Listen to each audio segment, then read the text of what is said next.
Hello friends, welcome to mister TNPC. இந்த வீடியோவில் நம்ம என்ன பார்க்க போகிறோம் அப்படின்னா, டிஎன்பிசியில் ப்ரீவியஸ் இயர் கொஷின் பேப்பரில் கேட்டு தமிழ் கொஷின்ஸ் தான் இந்த வீடியோவில் பார்க்க போகிறோம். அதுவும் பார்த்தீங்கன்னா 2017 நடந்த கொஷின் பேப்பர் இன்றைக்கி பார்க்க போகிறோம்.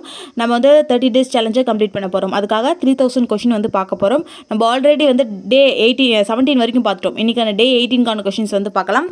ஃபர்ஸ்ட் கொஸ்டின் பார்த்தீங்க அப்படின்னா, தமிழகத்துடைய மிக பழமையான குடைவரை கோயில் எங்கே இருக்குது அப்படின்னா பிள்ளையார்பட்டி. தமிழகத்துடைய மிக பழமையான குடைவரை கோயில் எங்கே இருக்குது அப்படின்னா பிள்ளையார்பட்டி. இது வந்து கொஞ்சம் கிளாரிட்டி கம்மியாக இருக்குது, கொஞ்சம் அட்ஜஸ்ட் பண்ணிக்கோங்க. அடுத்த கொஸ்டின் பார்த்தீங்க அப்படின்னா, ஆனந்த விகடன் இதழில் தம் வாழ்க்கை வரலாற்றை தொடராக எழுதியவர் யார் அப்படின்னா உவேசா. சாமிநாதர் தான் வந்து ஆனந்த விகடன் இதழில் தம் வாழ்க்கை வரலாறை தொடராக எழுதியிருப்பார். அடுத்து பார்த்தீங்கன்னா, நல்ல பாம்போடைய நஞ்சு மூலம் தயாரிக்கப்படக்கூடிய வலி நீக்கி மருந்து எது அப்படின்னா கோப்ராக்சின். நல்ல பாம்போடைய நஞ்சு மூலம் விஷத்து மூலமாக தயாரிக்கக்கூடிய வலி நீக்கி மருந்து எது அப்படின்னா கோப்ராக்சின். அடுத்து பார்த்தீங்கன்னா, சண்பக பாண்டியன் என்னும் பெயர் பெற்ற பாண்டிய மன்னன் யார் அப்படின்னா சூடாமணி பாண்டியன். சண்பக பாண்டியன் என்னும் பெயர் பெற்ற பாண்டிய மன்னன் தான் வந்து சூடாமணி பாண்டியன். அடுத்து பார்த்தீங்கன்னா, மேவும் மென்மை மூக்கு உரம் பெறும் வன்மை. இத்தொடரில் உரம் என்பதுடைய பொருள் என்ன அப்படின்னா மார்பு. மேவும் மென்மை மூக்கு உரம் பெறும் வன்மை, இதில் உரம் என்பதுடைய பொருள் என்ன அப்படின்னா மார்பு. அடுத்த கொஸ்டின் பார்த்தீங்கன்னா, தழையா வெப்பம் தழைக்கவும் எனும் தொடரில் தழை என்பது என்ன அப்படின்னா வினைச்சொல்.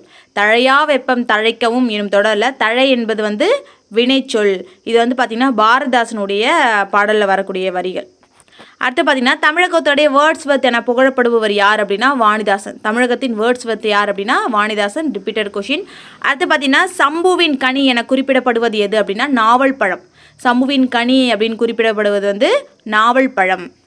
இது ரிப்பீட்டட். அடுத்து பார்த்தீங்கன்னா, சந்திரன் ஸ்வர்க்கி என்ற வள்ளலால் ஆதரிக்கப்பட்ட புலவர் யார் அப்படின்னா புகழேந்தி புலவர். புகழேந்தி புலவர் தான் வந்து சந்திரன் ஸ்வர்க்கி என்ற வள்ளலால் வந்து ஆதரிக்கப்பட்டவர். அடுத்து பார்த்தீங்கன்னா, திருக்குறளை முதலில் பதிப்பித்து வெளியிட்டவர் யார் அப்படின்னா ஞானப்பிரகாசம். அதாவது திருக்குறளை முதல்ல பதிப்பித்து வெளியிட்டவர் யார் அப்படின்னா ஞானப்பிரகாசம். 1812 தஞ்சையில் வந்து பதிப்பித்து வெளியிட்டிருப்பார். அடுத்து பார்த்தீங்கன்னா, கடம் என்பதுடைய பொருள் என்ன அப்படின்னா உடம்பு. கடம்னா உடம்பு. இதுவும் ரிப்பீட்டட். அடுத்து பார்த்தீங்கன்னா, அகத்துறுப்பு என்பது என்ன அப்படின்னா மனத்தின் உறுப்பு அன்பு.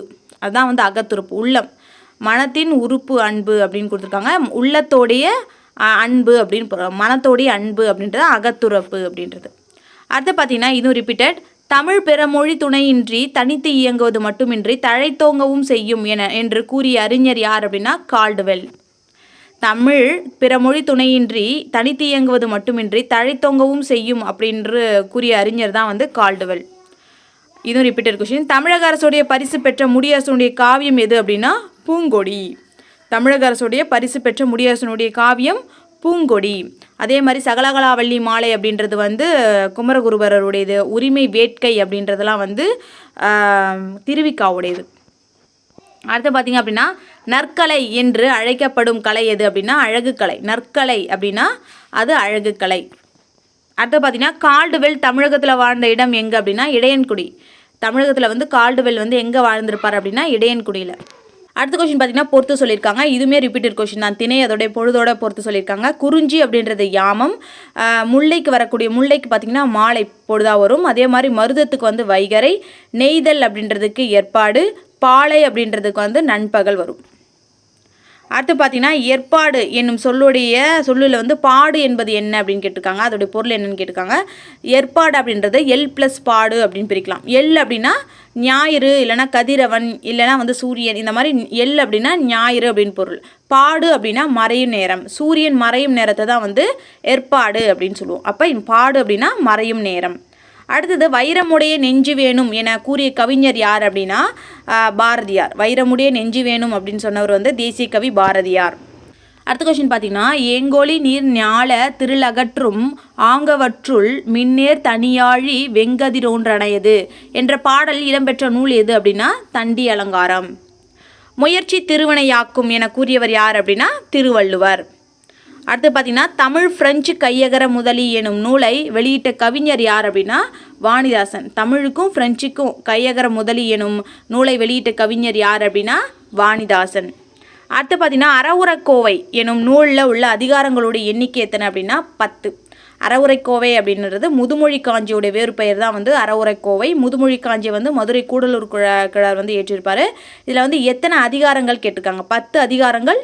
ஒவ்வொரு அதிகாரத்திற்கும் 10 பாடல்கள் வீதம் 100 பாடல்கள் வந்து இருக்கும். அடுத்து பார்த்தீங்க அப்படின்னா பாம்பினை பற்றி ஆட்டாதே உண்டன் பத்தினி மார்புகளை பழித்து காட்டாதே என பாடிய சித்தர் யார் அப்படின்னா கடுவேலி சித்தர். இதுவும் ரிப்பீட்டட். அம்மானை என்பது வந்து யார் விளையாடக்கூடிய விளையாட்டு அப்படின்னா பெண்கள். அம்மானை, கிழங்கு, ஊசல்லாம் நம்ம பார்த்துருக்கோம் இல்லைங்களா, பெண்கள் பருவம், அதாவது பிள்ளைத்தமிழ் பருவத்தில் 10 பருவங்கள், அதில் வந்து அம்மானை அப்படின்றது பெண்கள் விளையாடக்கூடிய விளையாட்டு. அடுத்து பார்த்தீங்கன்னா தமிழக மக்களால் காந்திய கவிஞர் என அழைக்கப்படுபவர் யார் அப்படின்னா வே. ராமலிங்கனார். இதுவும் ரிப்பீட்டட் கொஷின் தான். நாமக்கல் கவிஞர், காந்திய கவிஞர் இதெல்லாம் வந்து யார் அப்படின்னா வே. ராமலிங்கனார். அடுத்து பார்த்தீங்கன்னா கலியின்ப நல்வாழ்வு கொண்டு கன்னி தமிழுக்கு ஆற்றுக தொண்டு என்று பாடியவர் யார் அப்படின்னா கோ. அப்துல் லத்தீப் தான் வந்து கலியின்ப நல்வாழ்வு கொண்டு கன்னி தமிழுக்கு ஆற்றுக தொண்டு அப்படின்னு சொல்லிட்டு கோ. அப்துல் லத்தீப் வந்து பாடியிருப்பார். அடுத்து பார்த்தீங்கன்னா காந்தியடிகளை அரை நிர்வாண பக்கிரி என்று ஏளனம் செய்தவர் யார் அப்படின்னா சர்ச்சில். காந்தியடிகளை வந்து அரை நிர்வாண பக்கிரி அப்படின்று ஏளனம் செஞ்சவர் வந்து சர்ச்சில். அடுத்தது பார்த்தீங்கன்னா கீழ் ஜாதி மேல் ஜாதி வேற்றுமை தீண்டாமை கொடுமைகள் அகல எல்லோருக்கும் கல்வி தேவை என்று கூறியவர் யார் அப்படின்னா பெரியார். கீழ் ஜாதி மேல் ஜாதி வேற்றுமை தீண்டாமை கொடுமைகள் அகல எல்லோருக்கும் கல்வி தேவை அப்படின்னு சொன்னவர் தான் வந்து பெரியார். அடுத்து பார்த்தீங்கன்னா அவள் என்பதோடைய எதிர்ச்சொல் கேட்டிருக்காங்க. அவள்னா என்னது? பள்ளம். அதுக்கான எதிர்ச்சொல் மேடு. அடுத்து பார்த்தீங்கன்னா பொறுத்து சொல்லியிருக்காங்க. ஒப்புரவு அப்படின்னா உதவுதல் அர்த்தம். ஒப்புரவு அப்படின்னா உதவுதல். சால்பு அப்படின்னா சான்றாண்மை. மாற்றார் அப்படின்னா பகைவர். கட்டளை அப்படின்னா உரைக்கல். அடுத்து பார்த்தீங்கன்னா சரஸ்வதி பண்டாரம் என அழைக்கப்படுவது எது அப்படின்னா புத்தகச்சாலை. சரஸ்வதி பண்டாரம் என அழைக்கப்படுவது வந்து புத்தகச்சாலை. நோய்க்கு மருந்து இலக்கியம் என்று கூறியவர் யார் அப்படின்னா மகாவித்வான் மீனாட்சி சுந்தரனார். நோய்க்கு மருந்து இலக்கியம் என்று கூறியவர் யார் அப்படின்னா மகாவித்வான் மீனாட்சி சுந்தரம் பிள்ளை. இது ரிப்பீட்டட் கொஷின் தான். இதுவும் ரிப்பீட்டட் கொஷின் தான்.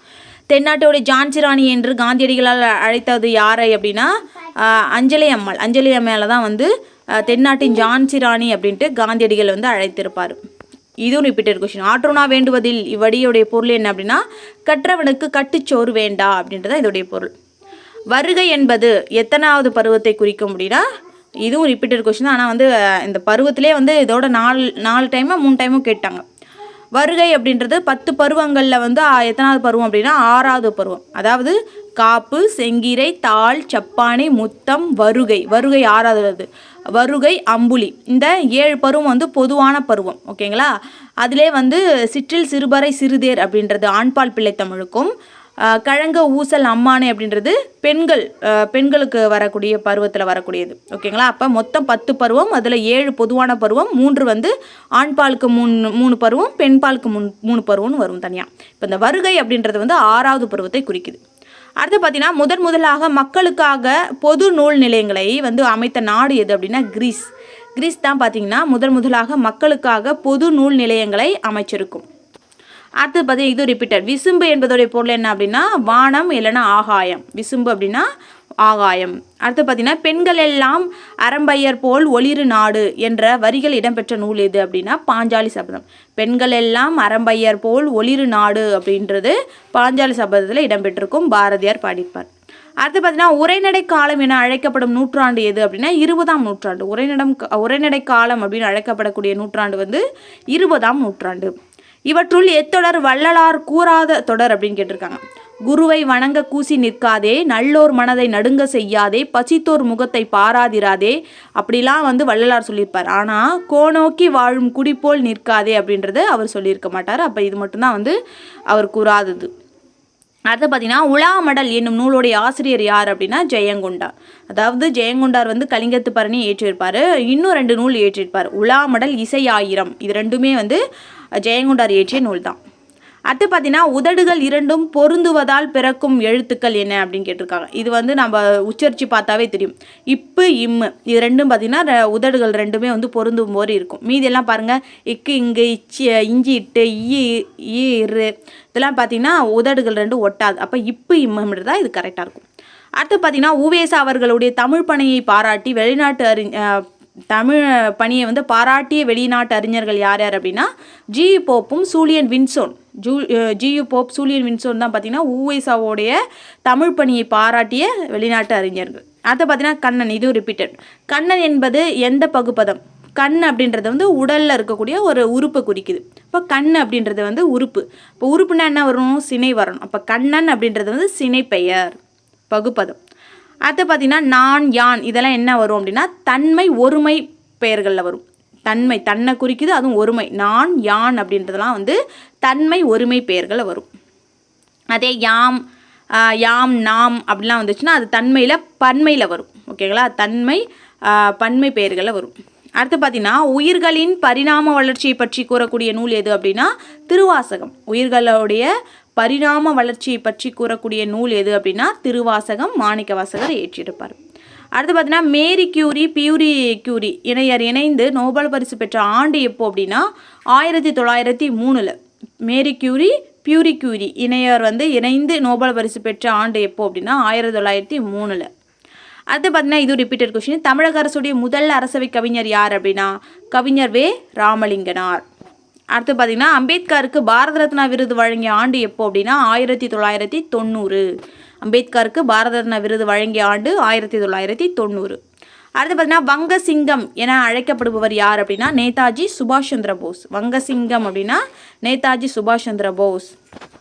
அதே வந்து தென்னிந்திய சிங்கம் அப்படின்னா அது வந்து முத்துராமலிங்க தேவர் வருவார். அது பார்த்தீங்கன்னா 8 தொகை நூல்களில் ஒன்று அப்படின்னு கேட்டிருக்காங்க. இதில் வந்து பார்த்திங்க அப்படின்னா 8 தொகை நூல்களுள் அல்லாதது எது அப்படின்னு கேட்டாங்கன்னா நம்ம வந்து திருக்குறள் சொல்லலாம். இந்த 8 தொகை நூல்களில் ஒன்று அப்படின்னா அகநானூறும் வரும், புறநானூறும் வரும், பதிற்றுப்பத்து எல்லாமே வரும். ஆனால் வந்து இங்கே கேட்டிருக்கிறது வந்து 8 தொகை நூல்களில் ஒன்று அப்படின்னா இதில் 3மே வந்து வரும் 8 தொகை நூலில். திருக்குறள் அப்படின்றது வந்து அல்லாததில் வரும். ஓகேங்களா? அப்போ வந்து 8 தொகை நூல்களில் அல்லாதது அப்படின்னு கொஷின் கேட்டாங்கன்னா ஆன்சர் வந்து திருக்குறள் வரணும். ஓகேங்களா? அடுத்து பார்த்தீங்கன்னா நேரு மகளுக்கு எழுதிய கடிதத்தில் எதனை பற்றி அதிகம் கூறுகிறார் அப்படின்னா நூல்களை பற்றி தான். நேரு மகளுக்கு எழுதிய கடிதத்தில் நூல்கள் பற்றி தான் அதிகமாக பேசியிருப்பார்.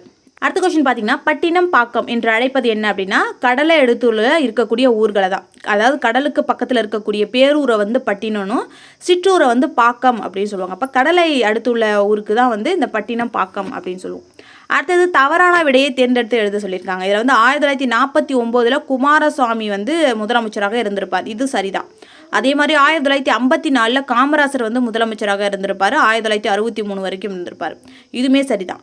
இங்கே வந்து பார்த்தீங்க அப்படின்னா 1944 பிரகாசம் முதலமைச்சராக இருந்திருப்பாங்க கொடுத்துருக்காங்க. 44 46 1946 தான் வந்து முதலமைச்சர் வந்து பிரகாசம் வந்து முதலமைச்சராக இருந்திருப்பார் 47 வரைக்கும். அதே மாதிரி 47 ஓமந்தூர் ராமசாமி வந்து முதலமைச்சராக இருந்திருப்பாங்க.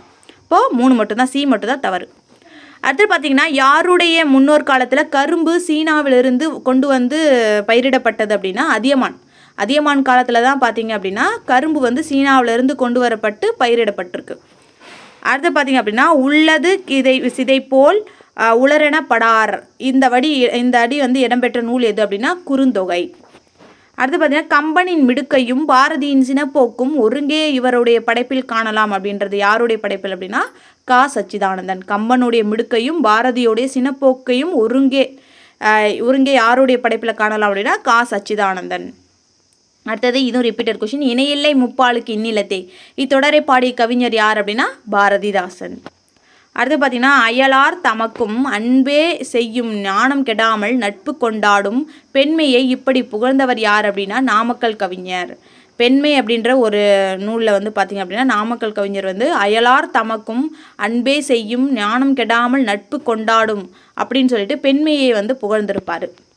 அடுத்து பார்த்தீங்கன்னா நடுவண் அரசு எந்த ஆண்டு வந்து பெரியாருடைய உருவம் பொறித்த அஞ்சல் தலையை வெளியிட்டிருக்கும் அப்படின்னா 1978 தான் வந்து பெரியாருக்கு வந்து அஞ்சல் தலையை வெளியிட்டிருக்கும். அதே மாதிரி 1970 வந்து யுனெஸ்கோ வந்து பார்த்திங்கன்னா தென்னிந்தியாவின் சாக்ரட்டிஸ் என்ற பட்டத்தை வந்து கொடுத்துருக்கோம். அதே மாதிரி 1938 வந்து நவம்பர் 13 வந்து இவருக்கு வந்து பெரியார் என்ற பட்டம் வந்து சென்னையில் வந்து நடந்த மாநாட்டில் வந்து இவங்களுக்கு கொடுத்துருப்பாங்க. அடுத்து பார்த்திங்க அப்படின்னா 4ஆம் தமிழ்ச்சங்கத்தை தோற்றுவித்தவர் யார் அப்படின்னா பாண்டிதுரையார் தான் வந்து 4ஆம் தமிழ்ச்சங்கத்தை வந்து தோற்றுவித்திருப்பார். அடுத்து பார்த்தீங்கன்னா பெண் அடிமையானதற்கு உரிய காரணங்கள் ஒன்று எது இல்லாமை அப்படின்னா சொத்துரிமை. பெண் அடிமையானதற்கு உரிய காரணங்கள் ஒன்று சொத்துரிமை இல்லாமை அப்படின்னு சொன்னவர் யார் அப்படின்னா பெரியார். அடுத்து பார்த்தீங்கன்னா இன்ஸ்டிங்க்ட் என்னும் சொல்லுக்கான சரியான தமிழ்ச்சொல் என்ன அப்படின்னா இயற்கை அறிவு. இன்ஸ்டிங்க்ட் அப்படின்னா இயற்கை அறிவு. அடுத்த கொஸ்டின் பார்த்தீங்கன்னா பொறுத்து சொல்லியிருக்காங்க தாவர உறுப்பு பெயர்கள். அதாவது மூங்கில் இலைன்னு சொல்லுவோம், வேப்பந்தழைன்னு சொல்லுவோம், கமுக கூந்தல் சொல்லுவோம், நெல் தாள். அதான் வந்து கரெக்டாக இருக்கும். அடுத்து பார்த்தீங்கன்னா பொறுத்து சொல்லியிருக்காங்க எங்கள் பகைவர் எங்கோ மறைந்தார். இது யாருடைய கூற்று அப்படின்னா பாரதிதாசனுடையது. பாட்டாளி மக்களது பசி தீர வேண்டும் என்று நாமக்கல் கவிஞர் வந்து பாடியிருப்பார். எல்லாரும் எல்லாமும் பெற வேண்டும் அப்படின்னு சொல்லிட்டு கண்ணதாசன் பாடியிருப்பார். சபைகளிலே தமிழெழுந்து முழங்க வேண்டும் அப்படின்னு கவிமணி தேசிக விநாயனார் பாடியிருப்பார். அடுத்து பார்த்தீங்கன்னா பண்டைய தமிழர் எருது விடும் திருவிழாவை வந்து எவ்விதம் அழைத்தாங்க அப்படின்னா ஏறு தழுவுதல். பண்டைய தமிழர் வந்து எருது விடும் திருவிழாவை வந்து ஏறு தழுவுதல் அப்படின்னு அழைச்சாங்க. அடுத்த கொஸ்டின் பார்த்தீங்கன்னா வினையே ஆடவர் குயிர் என கூறும் நூல் எது அப்படின்னா குறுந்தொகை. வினையே ஆடவர் குயிர் அப்படின்னு சொல்லக்கூடிய நூல் வந்து குறுந்தொகை. அடுத்து பார்த்தீங்கன்னா உமர் கய்யாம் 11ஆம் நூற்றாண்டில் வாழ்ந்த எந்த கவிஞர் அப்படின்னா பாரசீக கவிஞர். உமர் கய்யாம் 11ஆம் நூற்றாண்டில் வாழ்ந்த ஒரு பாரசீக கவிஞர். இந்த உமர் கய்யாம் பாடல்களை வந்து மொழிபெயர்த்தவர் யார் அப்படின்னா கவிமணி தேசிக விநாயகனார். அடுத்து பார்த்தீங்கன்னா அறிவு உண்டாகுக என வாழ்த்தியவர் யார் அப்படின்னா அரவணடிகள். அதாவது மணிமேகலையை வந்து அறிவு உண்டாகுக அப்படின்னு வாழ்த்தியவர் யார் அப்படின்னா அரவணடிகள். அடுத்து பார்த்தீங்கன்னா உலக மொழிகளுக்கெல்லாம் தாய்மொழி தமிழுக்காகத்தான் இருத்தல் வேண்டும் என்ற மொழியியல் அறிஞர் யார் அப்படின்னா நோம் சாம்சுகி தான் வந்து உலக மொழிகளுக்கெல்லாம் தாய்மொழி தமிழாகத்தான் இருக்க வேண்டும் என்று சொல்லியிருப்பார் நோம் சாம்சுகி. அடுத்து பார்த்தீங்க அப்படின்னா தமிழரசி குறவஞ்சியை வந்து இயற்றியவர் யார் அப்படின்னா வரதநஞ்சய பிள்ளை. தமிழரசி குறவஞ்சியை இயற்றியவர் வந்து வரதநஞ்சய பிள்ளை. அடுத்து பார்த்தீங்கன்னா தீம்பிழி எந்திரம் பந்தல் வருந்த இவ்வடிகள் இடம்பெற்ற நூல் எது அப்படின்னா பதிற்று 10. தீம்பிழி எந்திரம் பந்தல் வருந்த அப்படின்ற நூல் இடம்பெற்ற பாடல் எது அப்படின்னா நூல் எது அப்படின்னா பதிற்று 10. அடுத்து பார்த்தீங்கன்னா நீ மீண்டும் தோன்றிய பாரதியடா என்று திருவிக்கா கல்யாண சுந்தரத்தை வந்து பாராட்டியவர் யார் அப்படின்னா தோழர் ஜீவானந்தம் தான் பார்த்தீங்கன்னா நீ மீண்டும் தோன்றிய பாரதியடா அப்படின்னு சொல்லிட்டு கல்யாண சுந்தரத்தை வந்து பாராட்டிருப்பார். அது பார்த்தீங்கன்னா தேசியம் காத்த செம்மல் என்று பாராட்ட பெற்றவர் யார் அப்படின்னா முத்துராமலிங்க தேவர். யார் பாராட்டியிருப்பாங்க அப்படின்னா திருவிக்கா தேசியம் காத்த செம்மல் அப்படின்ட்டு. அடுத்து பார்த்தீங்கன்னா தன்னேர் இல்லாத தமிழ் இத்தொடர் இடம்பெற்ற நூல் எது அப்படின்னா தண்டி அலங்காரம். தன்னேர் இல்லாத தமிழ் அப்படின்றது தண்டி அலங்காரத்தில் இடம்பெற்றிருக்கும். அடுத்து பார்த்தீங்கன்னா உலகின் முதல் இரு முறைமைகளை பற்றிய உரையாடல் என்னும் நூல் வெளிவந்த ஆண்டு எப்போ அப்படின்னா 1632. உலகின் முதல் இரு முறைமைகளை பற்றிய உரையாடல் அப்படின்றது 1632 வெளிவந்திருக்கும். இந்த அந்தளவுக்கு முக்கியம் கிடையாது. அடுத்து பார்த்துக்கோங்க நெடும்புணலுள் வெல்லும் முதலை அடும்புணரின் நீங்கின் அதனை பெற. இதில் பயின்று வந்திருக்கக்கூடிய அணி என்ன அப்படின்னா பிரிது மொழிதல் அணி. நெடும்புணலுள் வெல்லும் முதலை அடும்புணரி நீங்கின் அதனை பெற. இதில் பயின்று வந்திருக்கக்கூடிய அணி என்ன அப்படின்னா பிரிது மொழிதல் அணி. அடுத்து பார்த்தீங்கன்னா பகுத்தறிவு கவிராயர் என தமிழக மக்களால் அழைக்கப்படுபவர் யார் அப்படின்னா உடுமலை நாராயணகவி. இதுவும் ரிப்பீட்டட் கொஷின். அடுத்தது ஆர்களி உலகத்து மக்கட்கெல்லாம் ஓதலில் சிறந்ததன்று ஒழுக்கமுடைமை இவ்வடிகள் இடம்பெற்ற நூல் எது அப்படின்னா அறவுரைக்கோவை. அதாவது மதுரை கூடலூர் கிழார் இயற்றிய முதுமொழி காஞ்சிக்கு தான் வேறு பேர் வந்து அறவுரைக்கோவை. அடுத்து பார்த்தீங்கன்னா ஐவர் கடமையை வந்து உணர்த்தும் நூல் எது அப்படின்னா புறநானூறு. ஐவர் கடமையை வந்து உணர்த்தக்கூடிய நூல் வந்து புறநானூறு. அடுத்தது தாயுமானவருடைய மனைவி பெயர் என்ன அப்படின்னா மட்டுவார் குழலி வந்து தாயுமானவருடைய மனைவி பெயர். அடுத்து பார்த்தீங்கன்னா பிரபந்தம் என்பதுடைய பொருள் என்ன அப்படின்னா நன்கு கட்டப்பட்டது. பிரபந்தம்னா நன்கு கட்டப்பட்டது. அடுத்து பார்த்தீங்கன்னா 17 சரியான தமிழ் எண்ணை எழுத சொல்லியிருக்காங்க. நம்ம ஏற்கனவே பார்த்துருக்கோம். கடலை உருண்டை எங்கனம் சமைத்து ருசித்து சாப்பிட்டான் என்று அவன் கூறினான் அப்படின்ற ஷார்ட்கட்டை வச்சு அது வந்து போட்டுடலாம் அப்படின்ட்டு. 1க்கு வந்து பார்த்திங்கன்னா கா, 7க்கு வந்து ஏ, அப்போ கா ஏ அப்படின்றது வரும். அடுத்து பார்த்தீங்கன்னா நாலடியார் நூலுடைய ஆசிரியர் யார் சமண முனிவர் வரணும். இந்த இடத்துல வந்து விளம்பி நாகனார் கொடுத்துருக்காங்க. இது தப்பு. நாலடியார் நூலுடைய ஆசிரியர் வந்து சமண முனிவர். நான்மணிக்கடிகையுடைய ஆசிரியர் தான் வந்து விளம்பி நாகனார். அடுத்து பார்த்தீங்கன்னா சாலைகளில் பல தொழில்கள் பெருக வேண்டும், சபைகளிலே தமிழ் எழுந்து முழங்க வேண்டும், அங்கே பார்த்ததே திரும்ப ரிப்பீட் ஆகுது பாருங்க என்ற பாடல் வரிகளை இயற்றிய கவிஞர் யார் அப்படின்னா கவிமணி. அடுத்து பார்த்தீங்கன்னா பழங்கால பண்பாட்டின் எச்சம் என கருதப்பட்டவை வந்து நாட்டுப்புற பாடல்கள். பழங்கால பண்பாட்டோடைய எச்சம் என கருதப்படுபவை தான் வந்து நாட்டுப்புற பாடல்கள். அடுத்து பார்த்தீங்கன்னா கலிப்பா எந்த ஓசை கொண்டது அப்படின்னா துள்ளல் ஓசை. அதாவது வெண்பா அப்படின்றது செப்பல் ஓசை, ஆசிரியப்பா அப்படின்றது அகவல் ஓசை, கலிப்பா அப்படின்றது துள்ளல் ஓசை, வஞ்சிப்பா அப்படின்றது தூங்கல் ஓசை. அடுத்தது பட்டியல் 1 பட்டியல் 2ஓட பொறுத்து சொல்லியிருக்காங்க. ஈரிவனை அப்படின்றது வினைத்தொகை, மாமலை அப்படின்றது உரிச்சொல் தொடர், தன்குடை அப்படின்றது வந்து பண்பு தொகை. கையேந்தி அப்படின்றது 7ஆம் வேற்றுமை தொகை. நல்லா பார்த்துக்கோங்க. கையேந்தி அப்படின்றது 7ஆம் வேற்றுமை தொகையில் வரும்.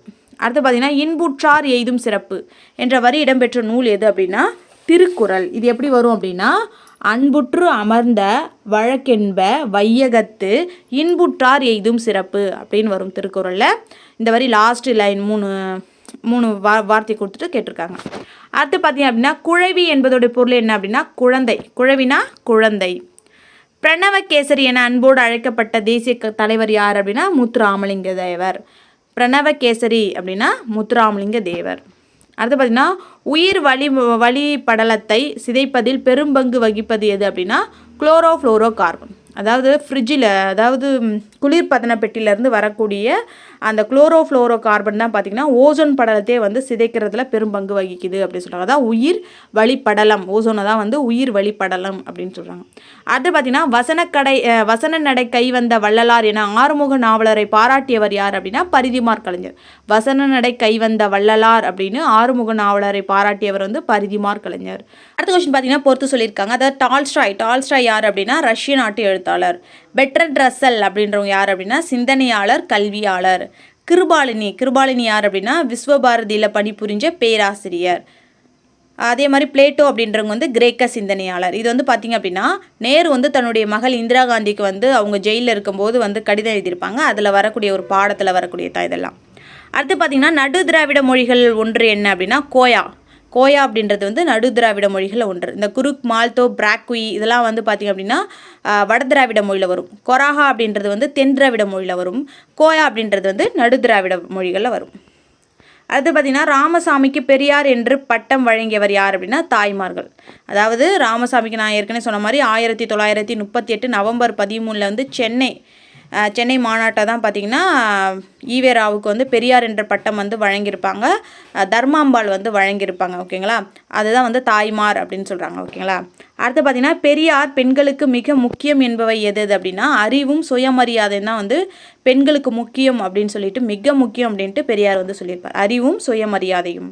அடுத்த கொஸ்டின் பார்த்தீங்கன்னா கோடிட்ட இடங்களை நிரப்ப சொல்லியிருக்காங்க. பெரியார் தம் வாழ்நாளில் எத்தனை கிலோமீட்டர் தொலைவு பயணம் செய்து சமுதாய தொண்டாற்றினார் அப்படின்னா 13,12,000 கிலோமீட்டர். லாஸ்ட் கொஸ்டின் பார்த்திங்க அப்படின்னா தவறான தொடரை கண்டுபிடிக்க சொல்கிறாங்க. இதில் வந்து பார்த்திங்கன்னா தமிழக பொருட்கள் சீனாவில் விற்கப்பட்டன. கரெக்டு தான். அதே மாதிரி சீனத்து பட்டும் சர்க்கரையும் வந்து தமிழகத்திற்கு இறக்குமதி செஞ்சாங்க அப்படின்றது இதுவும் கரெக்டு தான். அதே மாதிரி கரும்பு சீனாவிலிருந்து கொண்டு வந்து பயிரிடப்பட்டிருக்கும். இதுவுமே வந்து சரிதான். இங்கே வந்து பார்த்திங்கன்னா பழந்தமிழகத்தின் வாணிக பொருட்கள் பற்றிய குறிப்புகள் உள்ள நூல் வந்து புறநானூறுன்னு கொடுத்துருக்காங்க. புறநானூறு அதாவது பட்டினப்பாலை. பழந்தமிழகத்துடைய வாணிக பொருட்கள் வந்து பற்றிய குறிப்புகள் உள்ள நூல் வந்து பட்டினப்பாலை வரும். அப்போ இது மட்டும்தான் தவறாக இருக்குது. இவ்வளோ தான் பார்த்தீங்கன்னா இந்த வீடியோ உங்களுக்கு யூஸ்ஃபுல்லாக இருந்துச்சுன்னா மறக்காமல் லைக் பண்ணுங்கள். அப்போ தான் எனக்கு அடுத்தடுத்த வீடியோ போகிறதுக்கு ஒரு மோட்டிவேஷனாக இருக்கும். நீங்கள் சேனலுக்கு புதுசுன்னா சப்ஸ்கிரைப் பண்ணிக்கோங்க. கமெண்ட்டில் உங்கள் கருத்து தெரிவிங்க. தேங்க்யூ.